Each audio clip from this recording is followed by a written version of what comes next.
I was made an honorary Canon of Bradford Cathedral in 2011. And the bishop told me that was because I was very good at rural. And they wanted someone rural to be involved in Bradford too. So that was a great honour.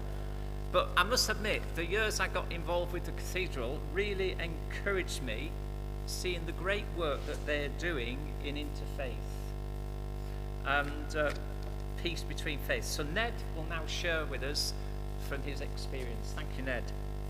The clicker's there for you too.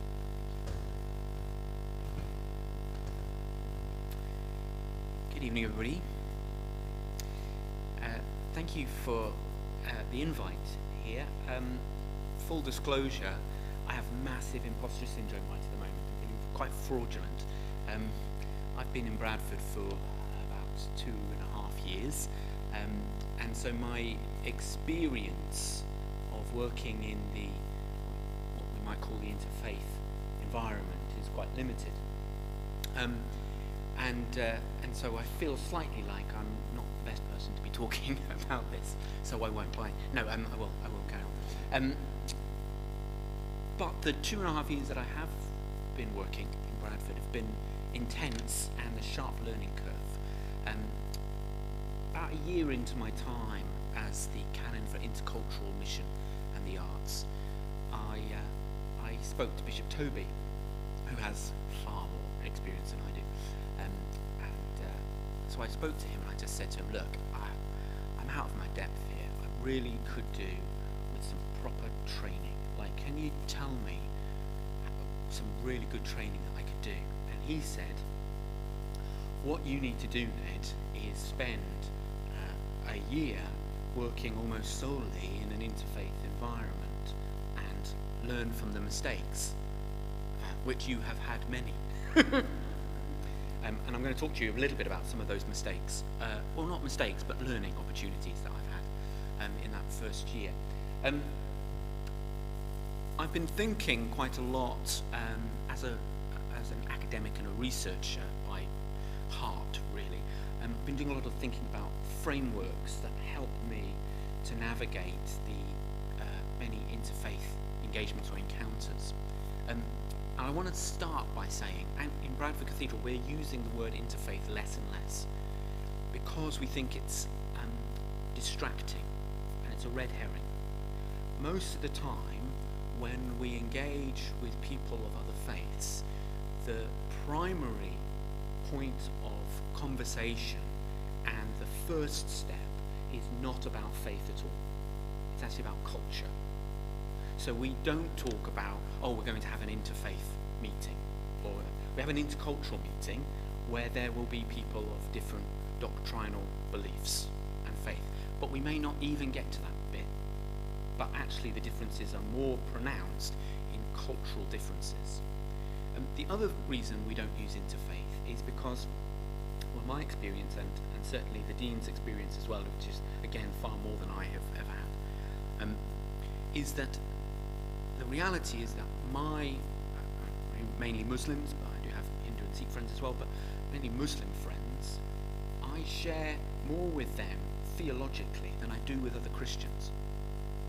I talk to them, and actually, although the points of departure that we might have, the number of those is probably less than with other Christians. And we wouldn't talk about engaging with people from other parts of the Christian faith as interfaith. But actually, if you think about it, particularly looking at the Church of England, quite a lot of the time there's significant differences which the framework requires the same thinking and concepts and approaches to peacemaking than you would across doctrinal difference. Does that make sense? So what I'm going to offer to you today is a framework that I use in any sort of intercultural encounter, and that can be broadly used in whatever place you find yourself, where you're encountering with someone who has a different narrative, a different worldview. It might be faith, it might be doctrinal and religious, or it might be political, it might be social, whatever. These frameworks help me to inhabit that space and build dialogue and conversation with those people, which is going to be fruitful and to help us co-create meaning between us, which ultimately is peace. There is something we have to name, really, as part of this, is of course there are different types of peace. We don't mean peace necessarily as total agreement. We just mean difference, but non-violent or non-attack and non-defensiveness, etc. It's still peace. So when you're engaging in those conversations, we have to work out what the outcome is going to be. Anyway, we'll get onto that in a moment. The framework is there on the subtitle, really. These three things are things that I'm playing with and formulating as a sort of, again, the framework. Again, a little bit of self-disclosure. I'm on the autistic spectrum, and so quite a lot of my encounters are intercultural, and I feel out of depth and trying to do it, and I'm trying to work out how my perspective on the world can be a gift in these environments. So I hope that you can see that as we go through it, that this is how I engage with most people, whether or not they look differently to me or not. Most people are different and weird to me, so I need frameworks for encountering, but I'm using this really because I think other people find it helpful. So the first concept is no man's land. We'll go into that a little bit. Improvisation. On my spare time, I help to co-run an improv comedy group, and so a lot of what we do in improvisation, particularly in performance improvisation, is really helpful when it comes to intercultural and therefore interfaith encounters. And then finally, this provocative term that I'm playing with called inclusive othering. So we'll go through that. So let's start with no man's land. I like this picture, partly because there's this mixture of a lot of what looks like barrenness, wildness, etc. And then if you look kind of off to the left a little, if you look really straight, there's a horse, a wild horse just running free in this land which looks slightly wild and destroyed, as it were. No man's land, when you think about no man's land as a concept, as a place, as a space, it brings quite a lot of really helpful things when thinking about engagement with others. It's between two sets of trenches, and we might want to talk about the trenches that we find ourselves in. It's a place of destruction and of battle and of therefore caution, wariness, etc. But it is also a place which no one has ownership of, and therefore is a potentially creative space. A space where two people meet together and no political or even, dare I say, an empire has actual control, where all of those expectations and narratives are suspended whilst you're in there. It's no one really knows who's got the upper hand. It's sort of you meet them and it's sort of free. There's sort of, it's creative. And so I think it's a really helpful concept to kind of think of as those engagements with the other, whoever they might be, and let's in this instance use people of other faiths, where the engagement begins by acknowledging what you bring, where you've come from, what your trenches are, and what you are encountering in this place. What are you suspending? What are the rules that you have to admit don't apply in this environment, in this space, in this encounter? And so I do this whenever I talk to people of other faiths or other cultures. I just sort of name the fact that that is where we are. Just we're pretending. So in this conversation, we have to negotiate the rules. What are the rules of this conversation? Because we can't assume that we know, because they don't apply. So what are the rules? So for example, one-on-one conversations, and I'll get onto them in a bit more detail later, but I have recently started a relationship, a conversation with a Sunni Muslim. He approached the cathedral asking to come on the Alpha course. For lots of different reasons, we didn't think it was wise for him to do that, but I met with him and we've started a conversation about faith. He wanted to know the difference between Roman Catholicism and Protestantism, which was baffling to him.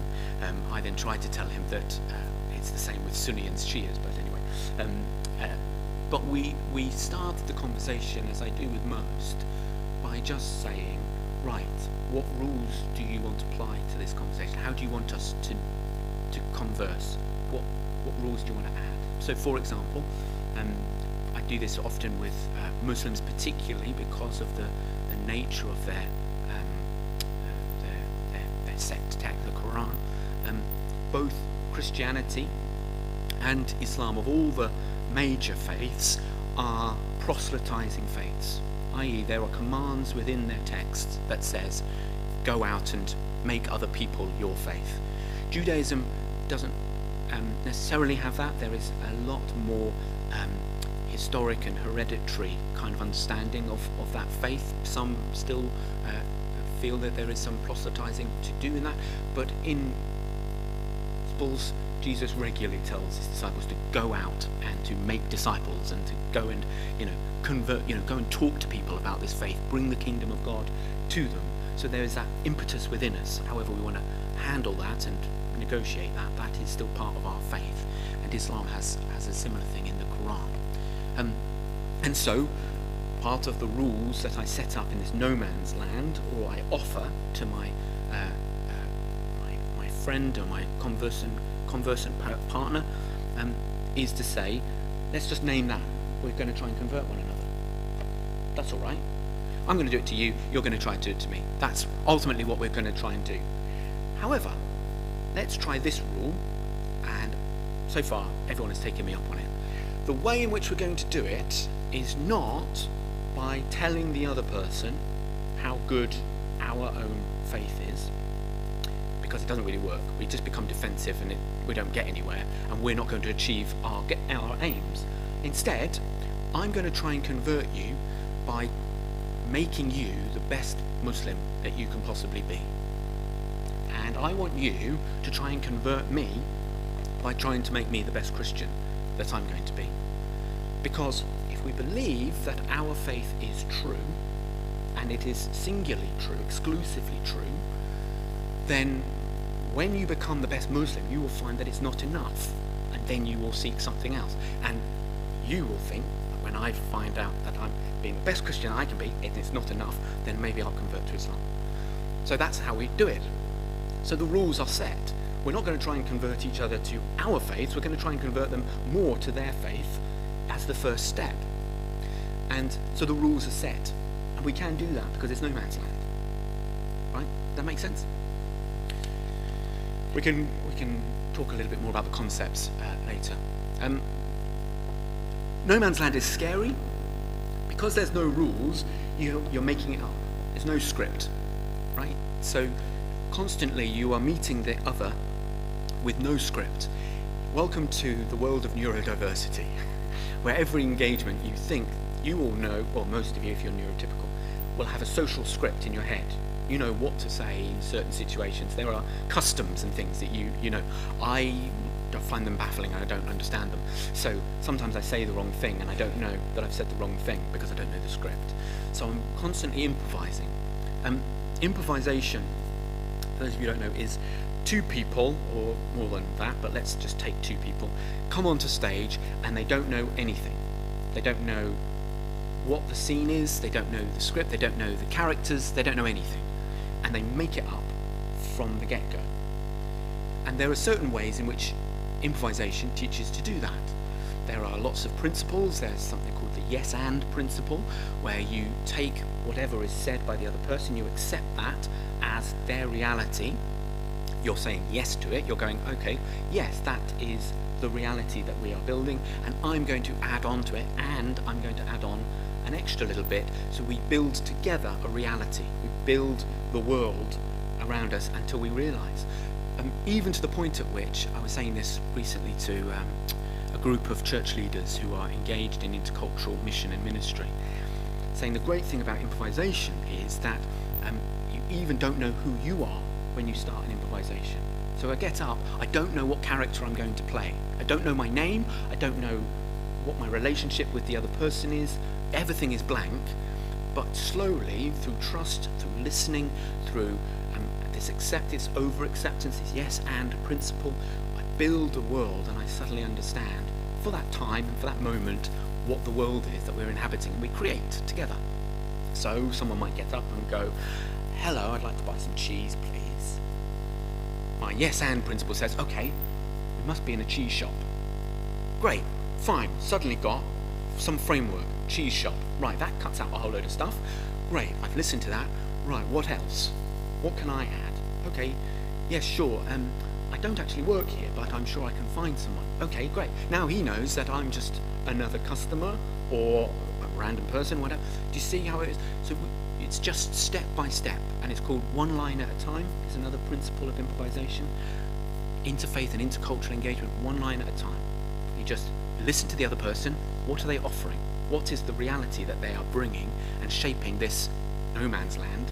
What are the rules that we're building together and negotiating together?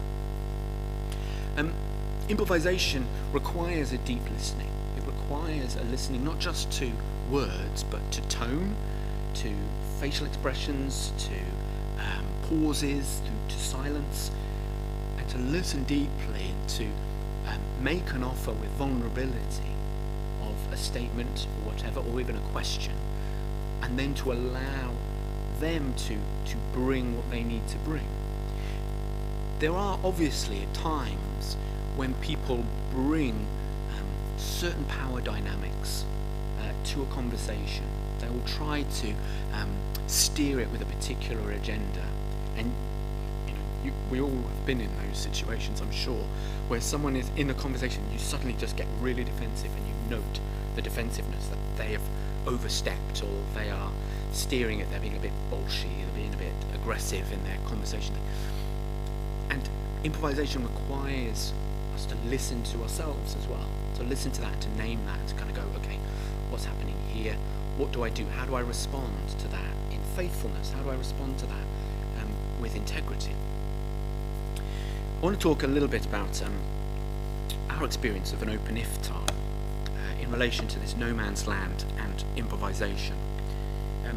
We were approached by an organisation called Ramadan Tent.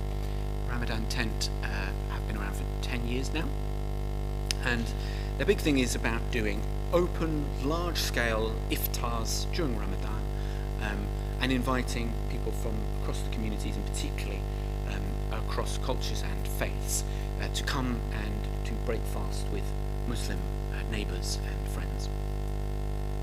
And they approached us at the cathedral and said, we would like to do the first iftar of Ramadan in 2023 in Bradford. We did do it before. It was in City Park in St Ewes Square, but we would like to do it in the cathedral. And we said yes, of course we will. And there are some rules that we're going to have to apply to this. We're a religious building. We have Canon law requires us not to have worship that is contrary to the profession of the Christian faith. That's just part of the legal requirements. By the way, just as a side note, some follow those rules, others don't. We just happened to say that we wanted to follow those rules. So we said, we can be creative though. We would love to break the fast in the space. We'd love to have conversations with you and dialogue with you. It's going to be during Lent. It's perfect. It's brilliant. We can have a really fascinating conversations together, and share lovely food. We've got an art centre literally on our doorstep, about a minute's walk from our door. They are really open to hosting your prayers, and the call to prayer. We can't have that in the cathedral because part of the Asan, the call to prayer, declares very clearly that Muhammad is the prophet of the Lord, the final prophet of the Lord, and we can't have that doctrinal statement being made in the cathedral. We're a Christian church and we want However, we accept that that is a firmly held belief of your community, so why don't you just have it outside? We can still hear it, it's still outside, we can still engage, you can go off, do your prayers in private and then come back and we will serve you and serve alongside you the food.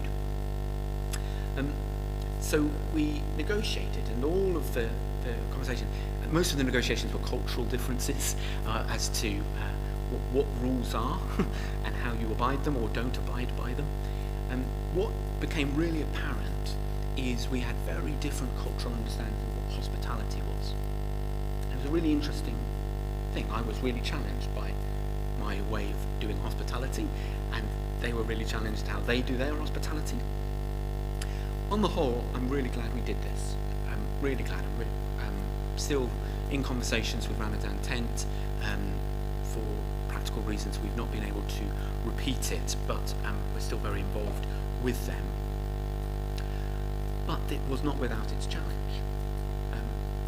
The challenge was, despite us asking kindly and with negotiation but firmly, saying we didn't want the call to, but we felt uncomfortable about the call of prayer being made in the cathedral church, and for people to pray Muslim prayers within the cathedral building. They just pushed. I was on stage, part of a panel conversation, a very interesting conversation about fasting, about the impact on fasting physically and emotionally, and it was great. And I had been fasting for the days of Lent in the run-up to the iftar, so I was breaking my fast with them. It was a very meaningful conversation, and time was running out, and I had said to them, we need to keep to time. Sunset is a set time, and these people are hungry, and we need to get this finished. I don't think the program is going to fit in, so let's try and cut things, let's try and move some stuff around. And they were like, no, we're going to carry on, it'll be fine. This is how we do it, and I was like, okay. Anyway, time was ticking on, and one of the co-hosts got up and said, okay, now the Imam, you're going to say some prayers. And I was like, okay, I feel uncomfortable. I did ask them not to, but okay, fine. It would be wrong, it would be undignified, it would be rude to say no to that. So he prayed, and I was like, okay, I'll deal with that later. That's okay. I'll let that go. Then the a young man came up with a microphone. I didn't know who he was, and he then just started to sing the psalm on stage in the cathedral. And I was there in front of everybody, and some of you will be going, well, what's the big deal? The big deal for me was I had asked them really nicely. They were not respecting me. This was rudeness, and felt like I was being tested. I wasn't going to stand up and say, whoa. I didn't. I let them do it, and I said to the organizer, that was not on. We negotiated. You agreed. You said that wasn't going to happen. And he said, oh, I'm really sorry. It's just time pressed. I'm really sorry. And I said, you broke the rules. We had agreed the rules, and you broke them. I don't feel like I trust you. And he said, oh, I'm really sorry. I was like, okay, fine. We'll deal with it afterwards. But, let's carry on. I then got to the back of the cathedral, trying to breathe and trying to go, okay, let's be nice, let's work with these people. Some of the volunteers, because it was rushed, suddenly put out their prayer mats, and they started praying. And again, I was like, okay, I don't want to interrupt them, but that person, I said, and they said, we will not pray in the cathedral, and now he's doing it. That's not fair. So I let them. We got up and I said, do you remember our conversation that we had? We had that conversation and we agreed. And he said, oh, I'm really sorry. Okay, that's all right. I forgive you, fine. I went outside, breathed, rang the dean and said, I'm really sorry. There's a video of someone doing the call of prayer in the cathedral church. Watch out. Some particular Christians might be upset. And he said, okay. He was on his way back from the Middle East. He said, I'm just landing on the airport. I'll be there shortly. Just calm down. I said, okay, fine. Went in and went over to the font, and my head verger, bless her, was absolutely beside herself. Really close to tears. I said, what is wrong? And she said, I don't know what's going on. This is absolute chaos. And I said, what about the prayers? She said, no, about the curry that's in the font. I'm glad you're laughing. And I kind of thought, oh, it will be a little container that they've put on. No. The curry had been put on the side of our font and had been knocked into our font. And she was like, that's the font. And I went, yes, okay. So again, I went to the organizer and I walked him over and I went, do you know what this is? And he said, no. And I said, that's the problem. This is really important to us. This is a really important piece of our architecture. This is the place where our faith begins. And I told him a bit about baptism. And he said, oh, so the curry's not a good idea. And I said, no, please get that cleaned up as quickly as you possibly can. And then I looked up and I saw a table on which Islamic texts were being sold. And I was like, what are they doing? And he said, oh, I thought you said it was okay for us to sell Islamic texts. I said, no, you never asked me that. You said, can we have a table for a stall? I thought it was for charitable aims of Islamic relief, which I'm all supportive of. But you didn't say that you were selling Islamic texts. I think I would have had a conversation with you about it. I've said yes, but at least I'd like to have a conversation about it. I'm giving you all of these because it's not straightforward and it required improvisation. My response to all of it was, in the moment, to honour their culture. The culture is very South Asian culture. This is it's very shame honour culture, and I didn't want to make a fuss. Didn't want to embarrass them or shame them or shut the thing down or make a big fuss. But in the aftermath of it, we called in the organisation and we had a serious conversation with them about how to engage in interfaith, about respect, mutual respect, a no man's land where actually they're not in charge, they don't dictate to us, and we don't necessarily dictate to them, although it is our space, so we needed to negotiate. And again, I said to them, I was up for negotiation. It's our space, but I was willing to do it, to build our rules together, but I thought we'd got agreement on the rules.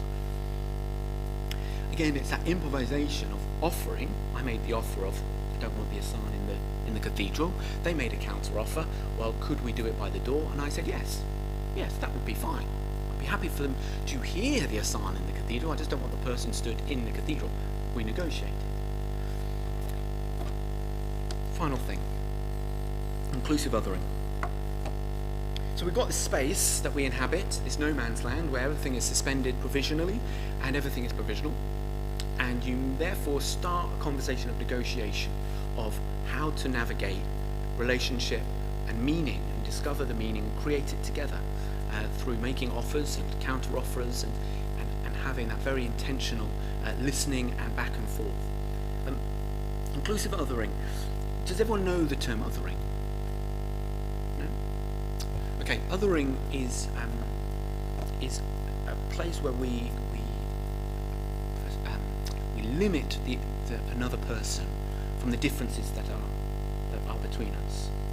So treating them as purely the other, as purely different, right? And based on what they are different in, whether it's skin colour, whether it's class, a very discussed topic, particularly in the Church of England, whatever it is, and you identify them solely from what is different.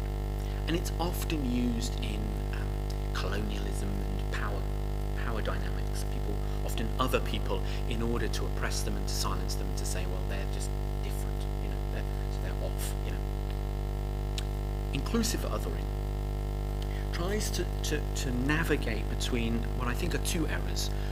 One is particularism, either in the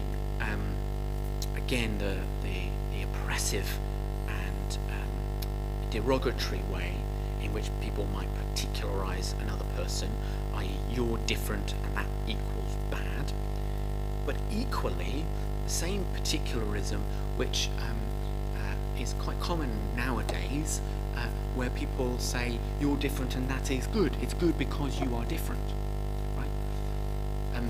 One is better than the other, in my opinion. But anyway, but that's still particularism. The other error on the other side, and it's particularly the case and very common with interfaith engagement, particularly when one is new to it, is to do the we're all basically the same universalism, flattening out the difference. It's a noble thing to say. It's noble to try and build commonality and peace, but we can go too far in basically taking out what is actually different and distinct, and therefore worth treasuring, perhaps. And someone over here said actually in the multicultural state of Leicester, was it, that you're from? Actually there's some benefit to have some different voices in, and if you actually just say we're all basically the same, you silence people and the differences that we have. Inclusive othering is trying to navigate between the two, of basically trying to say that when we encounter someone else, they are both similar and different, and holding them in tension, including them because they're different, but also including them because you are different. And so it puts the emphasis on othering yourself, of identifying why you're weird, right? Often our default is we're normal, right? But again, I'm glad you're laughing. I know I'm weird, right? And seeing myself through the eyes of another just shows how weird I am. And I listen to that very much. And I try to make the other person aware of their weirdness, right?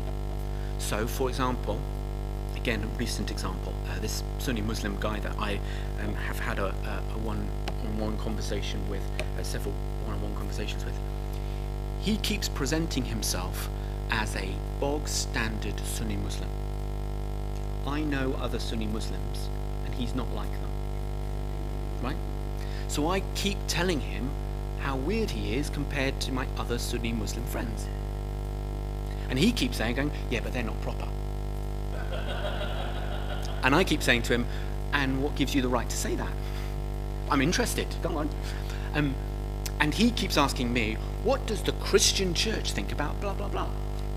And I keep saying to him, I don't know, I haven't asked them all.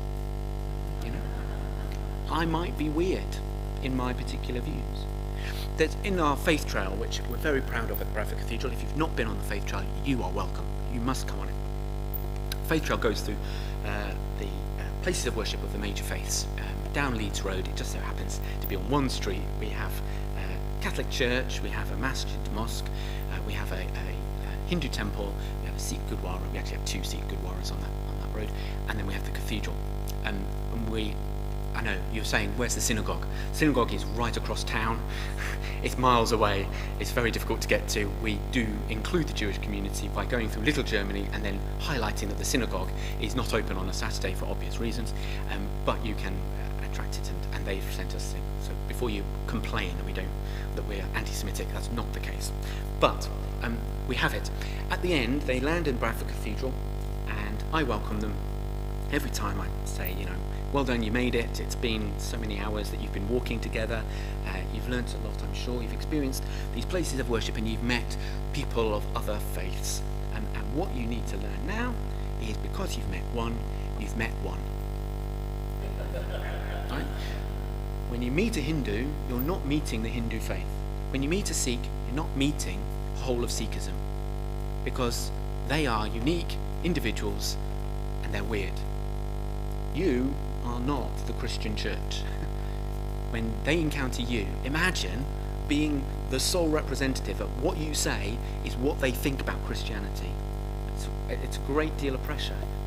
Loosen up. Include them by othering them, of going, I am othered, you are othered, together we are negotiating what it means, and I'm going to learn, in this instance, what you mean by by Islam, what you mean by Sikhism, what I mean by Christianity.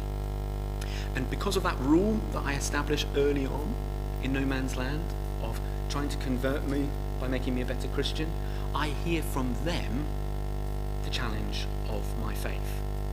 That they say to me, but Ned, you said that the Christian church believed blah, blah, blah, blah. Why do you do that then? That's contrary to what you've said.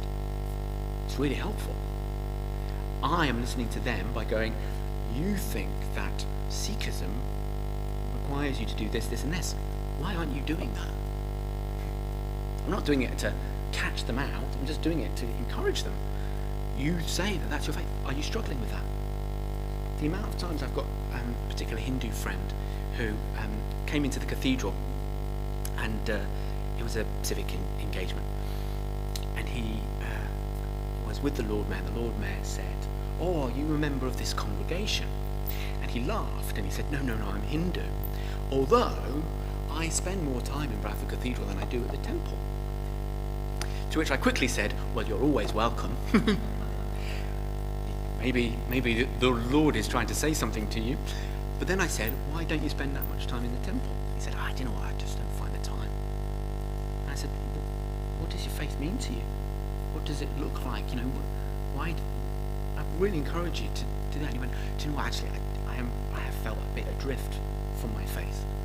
I said, well, next time I see you, I'm going to check. I want to make sure that you've been to temple. And when's the next big festival? He told me. Right, you need to be there for that. I will check. So that's inclusive othering. Have I run out of time? No, not quite. 5 minutes. Yes. Yeah, I'm going to stop there. Sorry, I witted on too long. So that's a bit of a framework. You may have questions and critiques and challenge. Be kind. Have we got a microphone? You got the microphone. I'd like to comment. Ask questions. Thank you. Yes. I was really interested in your rejection of the term interfaith. That feels really quite a powerful step, really, and to use the word cultural, because presumably then that means people of no faith Yes. can be part of those discussions as well. So that was really eye-opener for me, and I thought really good. Yeah, it's that very difficult thing that, atheism is waning. Agnosticism is now probably the more common terminology that people like, but it annoys them a lot to name that as a belief system. It does annoy them to call it all faiths and none. They feel really comfortable with, but I kind of go, but it still requires faith. Anyway, that's a side point.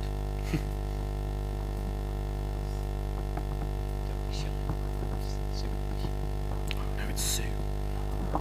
Thank you, Ned.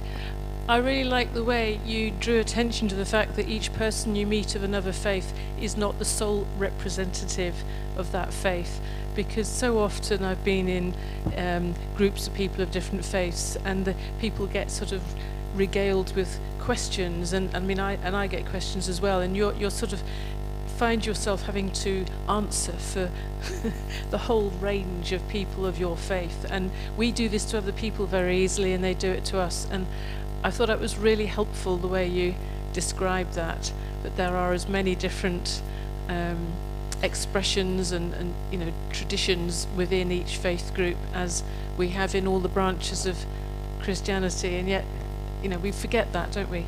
So that was helpful. Yeah, I think the other thing that it does, when I don't know if you've ever experienced it, but when you get talked to as the singular point of contact, it's often the fear in evangelism when we meet with someone and they start asking us the Christian questions about the faith, you know, the basics of the faith, you suddenly feel the pressure of, I have to say the right thing, I have to say the right thing. And what it takes away from is your ability to be honest and vulnerable, because they're not giving you the wiggle room for it. And actually, therefore, you're not real. You then become performative. You become the sense of, I've got to be super evangelist or whatever it is, or however you respond to that, or you reject it completely. And I just find it opens up better conversations and more meaningful conversations as to what faith actually means, rather than what they think I need to hear. And the same for us, you know, when we're talking, you know, you don't want to feel the pressure to say what you think they need to hear. You should just be able to speak what is true for you, with the caveat of, but don't judge the Christian church. If I say something wrong, don't judge all other Christians, because, you know, I'm just trying to work it out, you know.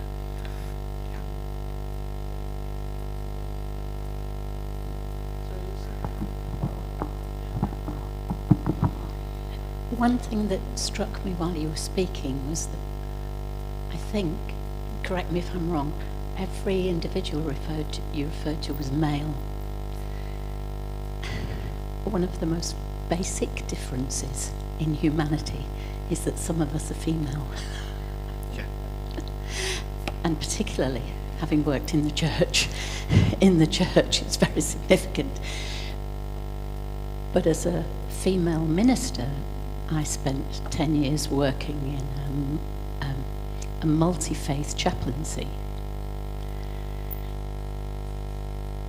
There were more women in that group working together than there were men.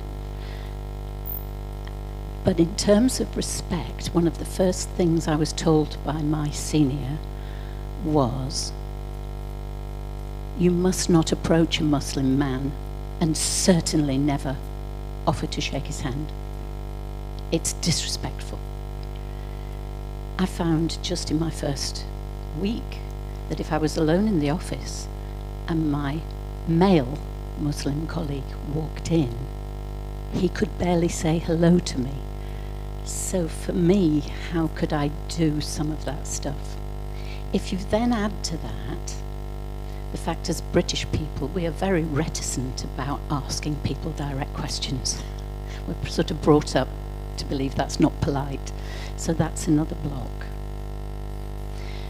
But there were 2 Muslims in our team. One was female, one was male. She was great. And when I retired, she was the one who would go on meeting me for coffee. And I learnt quite a bit from her. But I wasn't able to get much further in those years with my male Muslim colleague beyond him actually saying, "Hi, how are you?" by the time I retired. So there are all sorts of cultural blocks. That's great, and I've learnt a lot, and I wished I'd known it years ago. But I don't know how I would have done it with Dawood. Sure. Yes, acknowledging the obvious, yes. The really interesting thing of the research, particularly in interfaith engagement, is that female-led interfaith projects are quantifiably more successful than male-led ones. So female find it easier across the faiths to dialogue, to converse, to relate as you've experienced. It's particular cultural, not faith, cultural differences around patriarchy and differences in gender roles, perceived gender roles. That means that particular culture, the men go on the offensive, as it were, in multiple ways at times, and they see interfaith dialogue as the battleground. So the no man's land becomes between the trenches, you know. Whereas it is more common, and again the projects bear it out in terms of progress and relationship depth, etc., that females see no man's land as a safe place, as a place where actually the rules of gender are suspended and they are woman to woman, and all of that pressure and all that performative stuff can fade if they would like it to. Not all women want to have that, but many do. So it's a really interesting thing. I can't obviously speak as, you know, woman. I only navigate the world as a man, so I have privilege in that. But also it means that I miss out. I have missed out on those sorts of quality of relationships. I mean, I do have some good female friends. I think of a lady called Amandeep, who's a Sikh. We work really well together. I love her to bits. She goes by the name Eco-Sikh. We have a lot of conversations about environmental stuff. Amandeep, loads of female friends, but a lot of those conversation circles, if I came in, I would change the dynamic like that, and I'd miss out on the quality of that, and I just have to accept that I'll miss out on that my engagement is mainly with men because that's where I'm allowed. And by the way, just for all of you to know, if you're engaging with the gender restrictions of shaking hands goes both ways. So it would be rude for me to reach out to a woman to shake her hand, and I've had to learn that very quickly, that you just have to stand and bow and and accept that their personal space is their personal space. Yes, gender is really important. In terms of navigating this, though, of course, you only find yourself in no man's land with the people who are also in no man's land with you. You're not being asked to go into the trenches. So if that, for example, I'm not saying that he was entrenched or anything like that, but if the encounter isn't happening, that's not a failing, that's not you're not doing it. You just look around, who else is in my no man's land? Who else is in? For you, it was your female colleague. There are people who I just know that I would not have the quality of conversation here, that I've tried to establish a no man's land and do this sort of framework, and they're not buying it. They're not buying into the rules. They're not willing to do it. And, to quote Jesus, and I'll finish with quoting Jesus, it's always good to finish quoting Jesus, shake the dust off your sole of your feet and move on. So yeah, thank you. Can I say a big thank you to Ned? I found that fascinating. Can we give him a big round of applause? Thank you.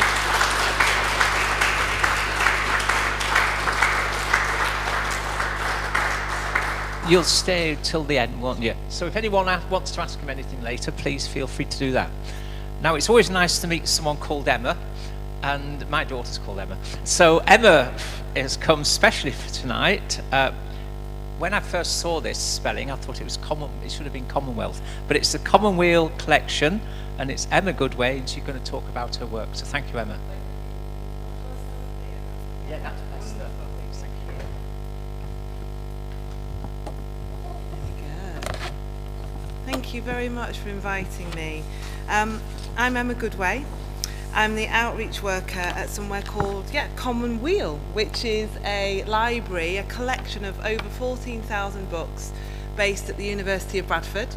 They've been there for, it'll be our 50th anniversary of being housed at the University of Bradford in the JB Priestley Library this October, because the library celebrates being there for 50 years as well in that building. And it's an incredible collection of books, pamphlets, journals, all around non-violence, social change, climate change, anti-racism, war, nuclear disarmament. It's a really beautiful, incredible collection.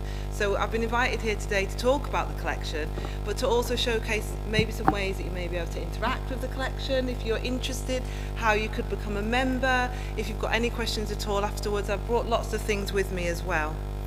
So let's have a little move on to the next. Now, let's see, this is going to test me. Can I do it? No, wrong button. No, which one am I pressing? Let's go. No, let's see again. Do I want to go on? Hey, we got there in the end. Commonweal history. So Commonweal was set up by a man called David Hoggart in the 1950s. He was a pacifist, and he was somebody who was really, really keen to fight for social justice. He was sadly injured that meant he had to remain at home. he was paralysed, and he set it up as a postal library. And he set up a classification system which we still use today, which is very different to the main university library classification system. And when it was set up, people would request books all around, peace, non-violence, and then they would get sent out, and people could then obviously return them. And what's really interesting about Commonweal and the name, and as you said at the start then, it sounds like it, lots of people email me and say, is it Commonwealth? Is it what? I don't understand. So Commonweal. David Hoggett chose the name Commonweal as this progress for all. He wanted to create a library and a space that encompassed people's opinions, stories, thoughts around peace and non-violence, and different ways to approach that and how to look at what that could be for people. So yeah, like I say, the collection's been based at the university now since 1975, after being gifted by David's family. We're on the first floor of the library there, and you can absolutely become a member. I've learnt the button. I have I? I've learnt the button, but we've gone on to something blank. Let's have a little look. Let's see. Hey, no. Do I press the left? This one here? No? Let's see. We've gone too far. Let's go back. There we go. So what's really interesting as well about Commonweal is we also hold those original CND drawings as well, which is absolutely fantastic. So there's a special collections and a beautiful archive at the library where, again, you can come and you can book tours with Julie Parry, who's the archivist there. And so we've got, Gerald Holtham's original drawings of CND, and we're partnered with the Peace Museum as well. So the Peace Museum used to be in Bradford and is now over in Salts Mill in Saltaire. It's been closed for its winter break, but it actually reopens next Thursday, the 3rd of April. And it will be open from Thursday through to Sunday, 10 till 4, for its sort of spring-summer opening time. So if you haven't been, it's absolutely incredible. I'd say come and do a day, come and see us at the University of Bradford, and then come over to see the Peace Museum. And what's beautiful about the Peace Museum is you've got all of those artifacts, all of the objects, all of the posters, and then we've got, obviously, where we are at the university, the books, the periodicals, the journals, things like that. So yeah, that's a bit about the history of Commonweal. Let's try again. Let's see if we can get it right first time. Oh, look at that. Third time lucky, we pressed the right button.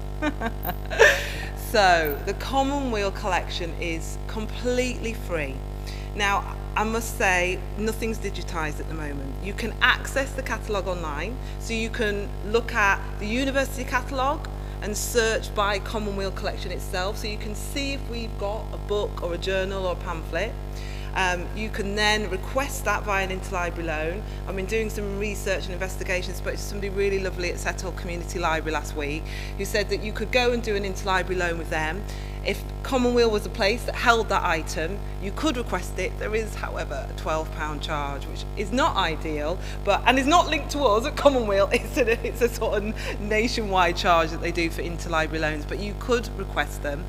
We're also looking at how we can widen up loans and what that might look like, starting with the Peace Museum to have loans there, but also just coming here today. This is part of an offer to you all as well, and all the organisers. If there are things in the future that you're working on, specific topics around peace and non-violence, you'd like me to come back again and bring various items or things, please use us as a resource, because that's what we'd really like. We've got this incredible collection here at the university that we want to get out there. We want that knowledge to be shared with people. We want people to be able to come and access it the best way that they can.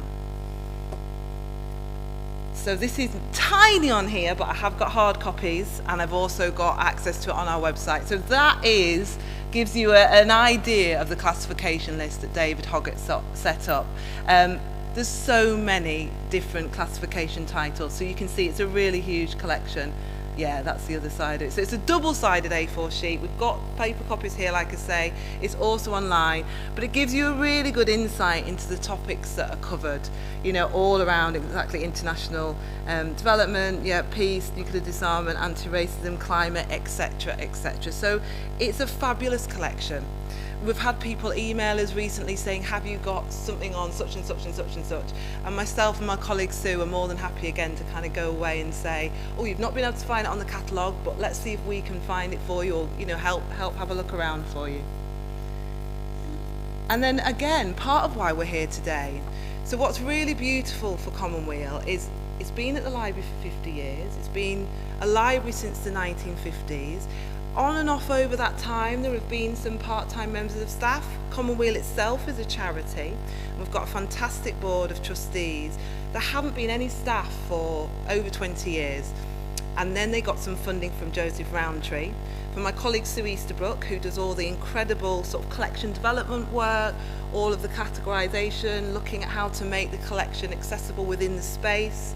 And then my role is to do outreach, to come and talk to people, to showcase the collection, but to also widen participation and access and look at how to make the collection inclusive and practical for people to engage with it, and what those engagement ways might be, acknowledging that it isn't online, but are there opportunities like today, like coming and talking with people, showcasing resources. There might be something where somebody goes, ooh, I met that person from Commonweal 5 months ago. I wonder if they've got a book on such and such. So just to plant a seed to see whether there may be something and a resource that may be of interest for people. This again is tiny, but again we've got paper copies here and it's online. But what we've tried to do to think about how people can engage with non-violence and peace is to have themes for this year. So our funding runs until the end of 2025, and every month we've got a different theme. So we had Activists of Inspiration in January, we focused on hope in February. In March, which we're still just in, aren't we, we're thinking about women and peace and their role within peace building. Next month in April, we're thinking about community of care. How do we create communities of care within non-violence and social change movements? What does that look like? And how do we care for each other? And then moving through the year, we've got lots of different topics. So again, if there's something that's really of interest for you, then again, please get in touch and we can send resources. Every single month, we're doing a reading list linked to the resources here, but then also as a bit of a starting point or an entry point for somebody that might want to engage with the collection and doesn't necessarily know where they'd like to kind of start or have a look. So again, some of the different things that we are offering at the moment, and all of sort of my role and Sue's role is to really to listen, to hear what people are saying, whether they're activists, campaigners, working, whatever their involvement is, they're interested in peace and non-violence, and that's what, you know, our work is here to promote with the collection. So we have a Commonweal Connections monthly open day every Wednesday afternoon in Bradford. We started that in February. And that's going to be the second Wednesday of every month. Apart from next month, just to confuse everybody, it's actually Wednesday the 2nd of April. So that will generally be the second Wednesday of the month. And every month there'll be a chance to bring your own lunch and have a conversation, to meet other people, to hear from people talking about the theme. And then we'll have an open day upstairs from 2 p.m. till 7 p.m. where you can just come and talk to us, talk to Sue and I, meet other people if there's something you're really interested in, again, research-wise, or join the collection. We're also setting up a non-violent direct action reading group that's going to be running at the Peace Museum, and that's starting in April as well. And that's a monthly group, and that's come from, again, people that have requested that. So a lot of this is trying to hear what people would like and then being able to respond to that. So we've got that coming up as well. And then if there's other workshops or things, again, people can request those. So currently, as I've already mentioned, we've started setting monthly reading lists linking to the themes, but also there may be other topics that are of interest for people. So working with the Peace Museum, we're looking at doing a reading list around Greenham and Greenham Common, due to the sort of a large amount of resources they've got there as well. But there might be things that, again, are of interest of people. Was looking at doing more blogs. So we've got a website that we're trying to update as much as possible, again acknowledging that people may not be able to physically get to the site or access things in the space. Videos as well. How can people interact with things? And that's a bit of, I suppose, a call today from me, or a question for me, is how do people like to sort of consume knowledge now? We live in an age of social media and smart devices and things like that. Some people may not want to read a book, but they may want some information around a specific area of peace or non-violence, and how might they want to consume that? Because we want to make the collection work for people. So yeah, as I've said, what collection items would people like to see? What resources would be a benefit for people? I'm actually recording a podcast tomorrow afternoon with Leeds Sanctuary, who do lots of work in Leeds, again around social justice. And so that will be really interesting, as well as another way of being able to share some of the resources that we have. And just a little bit of information here to sort of share around why the collections is so important, and why we feel, again, hopefully it resonates with you all here tonight, about sort of non-violence. Professor Rachel Julian, who's one of our trustees, has written a fantastic blog about non-violence, with loads of wonderful resources embedded within the blog about non-violence and how you can explore what they may mean to you, but also why we feel it's really important to take a non-violence approach to peace building. And then there are contacts at the end. So everything that is up here, I've got paper copies of, along with collection examples of books. I've got all the reading lists here that we've already created as well in paper form. Again, they're online if you want to access them online. We also do a monthly e-newsletter where you can get more information about the collection or upcoming events and things that we're doing. But it's really an opportunity to sort of showcase this as a resource, give you a bit of that history of the collection, but also to hopefully plant a seed that there may be something, maybe not tonight, but maybe in the future, where you might want something from the collection, or find something, or if there's anything else that would be beneficial for me to bring back here to another session, or do some research and bring some resources, then I'd love to do that, because that's what my role is. So yeah, that's Commonweal. Thank you.